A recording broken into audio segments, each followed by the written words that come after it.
The Basement That Wouldn't Melt, the new exhibit, Season 4, Episode 13. The new exhibit from Season 4, Episode 13 is not really about murderers. It is about a man who would rather live with frozen killers in his basement than live with his own feelings in the light. Martin Lombard Senescu is the curator who knows everything about other people's crimes and almost nothing about his own mind. The Wax Museum is his identity. When it closes, he does not lose a job, he loses the story he uses to feel important and necessary. That is why he clings to the figures like oxygen. The wax figures are like frozen thoughts. They never change, but they dominate the room. They are memories and ideas so old and so protected that they feel sacred, even if they are actually insane. To keep them safe, Martin brings them home and puts them in the basement. The basement is the part of the mind that does not like to be looked at. It is the storage level where the ego hides the things it is not ready to release.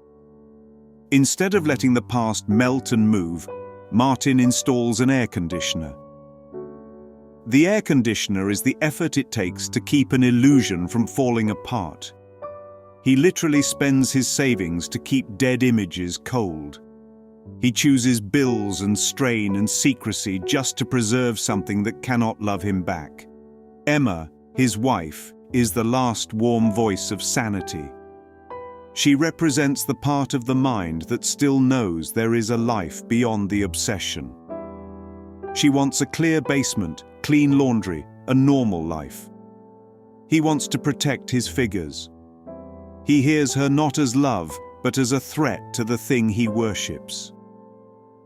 That is how the ego treats anything that challenges its favorite idol. Emma's brother Dave brings another voice of reason. He sees that Martin is being used by his attachment, not served by it. He even suggests breaking the system at the most practical point by cutting off the air. Turn off the cold and the wax will melt. Turn off the protection and the illusion will fall apart. Emma finally goes down to act on that idea. In story form, Jack the Ripper stabs her. Metaphysically, the obsession kills the relationship. The thing Martin refused to give up takes everything from him. Once Emma is dead, Martin chooses cover-up over confession. He buries her in the basement floor. He literally seals guilt into the same room where his murderous icons stand. The cement is denial. It is his attempt to lock the problem away instead of exposing it to light. When Dave starts asking questions, the pattern repeats. Another visit to the basement, another attack by a wax killer, another body under the floor. Again, the deeper pattern is the same. The more Martin protects the figures, the more dangerous they become to everyone around him. By the time Mr. Ferguson arrives with good news, Martin is already gone inside. Ferguson has found a buyer in Brussels and a future for the exhibit. In a healed mind, that would be a relief. For Martin, it is a threat. If the figures leave, his whole purpose leaves with them. So the story gives us one more murder in the basement. From the outside, it looks like the waxmen killed his boss. From the inside, it is Martin's refusal to let his identity go. At the end, the figures speak to him and accuse him. They say he did it. They tell him he is the real killer. This is exactly how guilt talks in the mind. First, the ego says, "I will protect you." Then it says, "You did this and there is no way out."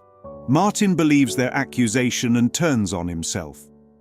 He goes from their defender to their next victim. In Brussels, at Marchand's Wax Museum, there is a new exhibit. The famous killers are still there, but next to them stands Martin Lombard Senescu. He is described as a remarkable and versatile murderer. Each victim died a different way. That is the Twilight Zone punchline.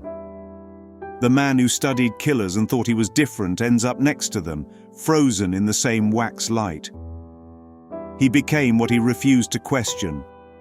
He shared their fate because he shared their belief. The curator became the exhibit. The watcher became the thing watched.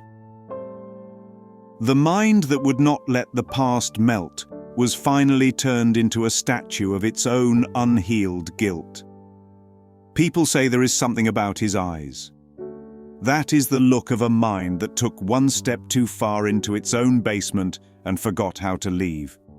Martin Lombard Senescu took pride in remembering the past until the past remembered him. He believed he was tending to silent figures, never realizing they were tending to him.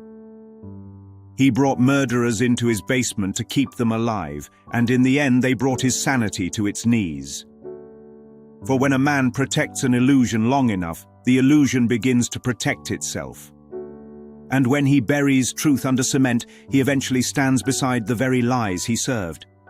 Now he rests in Marchand's wax museum, frozen in time, admired by tourists, feared by children, and watched by the ghosts of his own making. Some say it is the eyes that unsettle them. A stare that is not quite wax and not quite human. A look born from a long walk down a basement stairway, where shadows move, guilt breathes, and a man can lose himself without ever leaving home. A permanent resident in that narrow borderland between memory and madness, otherwise known as the Twilight Zone.